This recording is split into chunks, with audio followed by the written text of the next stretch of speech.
Pembacaan Alkitab tanggal 16 Januari tahun 2023, hari ke-16.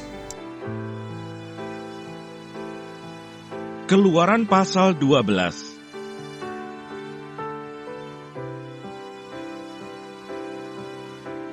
Tentang perayaan Paskah. Berfirmanlah Tuhan kepada Musa dan Harun di tanah Mesir, bulan inilah akan menjadi permulaan segala bulan bagimu. Itu akan menjadi bulan pertama bagimu tiap-tiap tahun. Katakanlah kepada segenap jemaah Israel, pada tanggal 10 bulan ini, diambillah oleh masing-masing seekor anak domba, menurut kaum keluarga, seekor anak domba untuk tiap-tiap rumah tangga. Tetapi jika rumah tangga itu terlalu kecil jumlahnya untuk mengambil seekor anak domba, maka ia bersama-sama dengan tetangganya yang terdekat ke rumahnya, haruslah mengambil seekor menurut jumlah jiwa. Tentang anak domba itu, kamu buatlah perkiraan menurut keperluan tiap-tiap orang. Anak dombamu itu harus jantan, tidak bercela, berumur setahun. Kamu boleh ambil domba atau kambing. Kamu harus mengurungnya sampai hari yang ke-14 bulan ini. Lalu seluruh jemaah Israel yang berkumpul harus menyembelihnya pada waktu senja. Kemudian dari darahnya haruslah diambil sedikit dan dibubuhkan pada kedua tiang pintu dan pada ambang atas, pada rumah-rumah di mana orang memakannya. Dagingnya harus dimakan mereka pada malam itu juga. Yang dipanggang mereka harus makan dengan roti yang tidak beragi beserta sayur pahit. Janganlah kamu memakannya mentah atau direbus dalam air. Hanya dipanggang di api, lengkap dengan kepalanya dan betisnya dan isi perutnya. Janganlah kamu tinggalkan apa-apa dari daging itu sampai pagi. Apa yang tinggal sampai pagi, kamu bakarlah habis dengan api. Dan beginilah kamu memakannya, pinggangmu berikat, kasut pada kakimu, dan tongkat di tanganmu. Buru-burulah kamu memakannya, itulah Paskah bagi Tuhan. Sebab pada malam ini aku akan menjalani tanah Mesir, dan semua anak sulung dari anak manusia sampai anak binatang akan kubunuh, dan kepada semua allah di Mesir akan kujatuhkan hukuman. Akulah Tuhan. Dan darah itu menjadi tanda bagimu pada rumah-rumah di mana kamu tinggal. Apabila aku melihat darah itu, maka aku akan lewat daripada kamu. Jadi tidak akan ada tulah kemusnahan di tengah-tengah kamu apabila aku menghukum tanah Mesir. Hari ini akan menjadi hari peringatan bagimu. Kamu harus merayakannya sebagai hari raya bagi Tuhan turun-temurun. Kamu harus merayakannya sebagai ketetapan untuk selamanya. Kamu makanlah roti yang tidak beragi 7 hari lamanya. Pada hari pertama pun kamu buanglah segala ragi dari rumahmu. Sebab setiap orang yang makan sesuatu yang beragi, dari hari pertama sampai hari ke-7, orang itu harus dilenyapkan dari antara Israel. Lalu Musa memanggil semua tua-tua Israel serta berkata kepada mereka, "Pergilah, ambillah kambing domba untuk kaummu, dan sembelihlah anak domba Paskah. Kemudian kamu harus mengambil seikat hisop dan mencelupkannya dalam darah yang ada dalam sebuah pasu. Dan darah itu kamu harus sapukan pada ambang atas dan pada kedua tiang pintu. Seorang pun dari kamu tidak boleh keluar pintu rumahnya sampai pagi. Dan Tuhan akan menjalani Mesir untuk menulahinya. Apabila ia melihat darah pada ambang atas dan pada kedua tiang pintu itu, maka Tuhan akan melewati pintu itu dan tidak membiarkan pemusnah masuk ke dalam rumahmu untuk menulahi. Kamu harus memegang ini sebagai ketetapan sampai selama-lamanya bagimu dan bagi anak-anakmu. Dan apabila kamu tiba di negeri yang akan diberikan Tuhan kepadamu, seperti yang difirmankannya, maka kamu harus pelihara ibadah ini. Dan apabila anak-anakmu berkata kepadamu, apakah artinya ibadahmu ini? Maka haruslah kamu berkata, itulah korban Paskah bagi Tuhan yang melewati rumah-rumah orang Israel di Mesir, ketika ia menulahi orang Mesir, tetapi menyelamatkan rumah-rumah kita. Lalu berlututlah bangsa itu dan sujud menyembah. Pergilah orang Israel, lalu berbuat demikian, seperti yang diperintahkan Tuhan kepada Musa dan Harun. Demikianlah diperbuat mereka. Mazmur 40.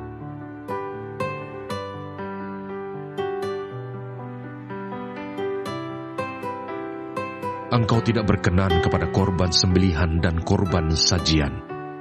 tetapi Engkau telah membuka telingaku. Korban bakaran dan korban penghapus dosa tidak Engkau tuntut. Lalu aku berkata, sungguh aku datang, dalam gulungan kitab ada tertulis tentang aku. Aku suka melakukan kehendak-Mu, ya Allahku. Taurat-Mu ada dalam dadaku. Aku mengabarkan keadilan dalam jemaah yang besar. Bahkan tidak kutahan bibirku. Engkau juga yang tahu, ya Tuhan. Keadilan tidaklah kusembunyikan dalam hatiku. Kesetiaan-Mu dan keselamatan daripadamu kubicarakan. Kasih-Mu dan kebenaran-Mu tidak kudiamkan kepada jemaah yang besar. Engkau Tuhan, janganlah menahan rahmat-Mu daripadaku. Kasih-Mu dan kebenaran-Mu kiranya menjaga aku selalu. Sebab malapetaka mengepung aku sampai tidak terbilang banyaknya. Aku telah terkejar oleh kesalahanku, sehingga aku tidak sanggup melihat. Lebih besar jumlahnya dari rambut di kepalaku, sehingga hatiku menyerah. Berkenanlah kiranya Engkau, ya Tuhan, untuk melepaskan aku. Tuhan, segeralah menolong aku. Biarlah mendapat malu dan tersipu-sipu mereka semua yang ingin mencabut nyawaku. Biarlah mundur dan kena noda mereka yang mengingini kecelakaanku. Biarlah terdiam karena malu mereka yang mengatai aku. Syukur, syukur. Biarlah bergembira dan bersuka cita karena Engkau, semua orang yang mencari Engkau. Biarlah mereka yang mencintai keselamatan daripadamu tetap berkata, Tuhan itu besar. Aku ini sengsara dan miskin, tetapi Tuhan memperhatikan aku. Engkaulah yang menolong aku dan meluputkan aku, ya Allahku. Janganlah berlambat. Kisah Para Rasul pasal 8.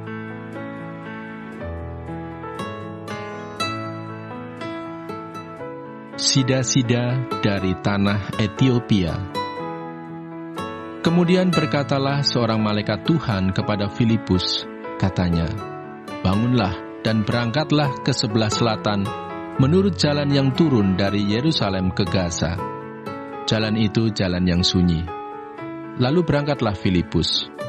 Adalah seorang Etiopia, seorang sida-sida, pembesar dan kepala perbendaharaan Sri Kandake, Ratu Negeri Etiopia, yang pergi ke Yerusalem untuk beribadah.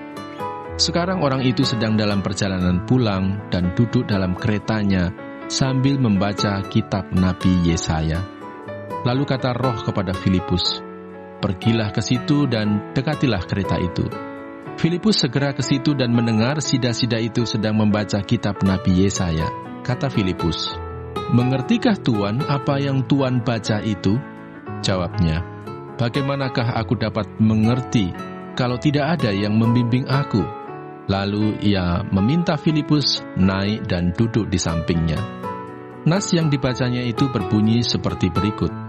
Seperti seekor domba ia dibawa ke pembantaian, dan seperti anak domba yang keluh di depan orang yang menggunting bulunya, demikianlah ia tidak membuka mulutnya. Dalam kehinaannya berlangsunglah hukumannya. Siapakah yang akan menceritakan asal-usulnya? Sebab nyawanya diambil dari bumi.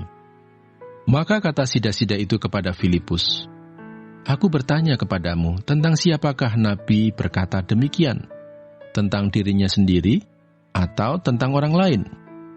Maka mulailah Filipus berbicara dan bertolak dari nas itu, ia memberitakan Injil Yesus kepadanya.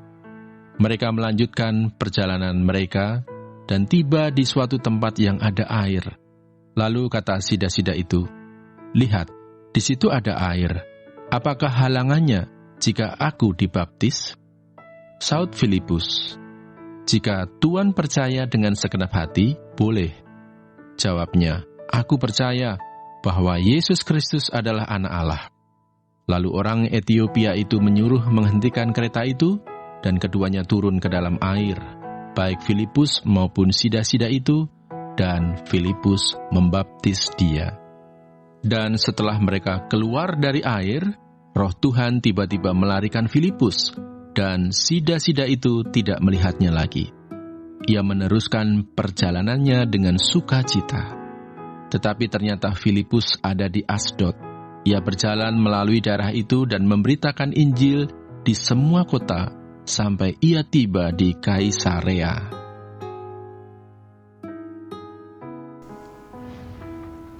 Terima kasih. Tuhan Yesus memberkati. Amin.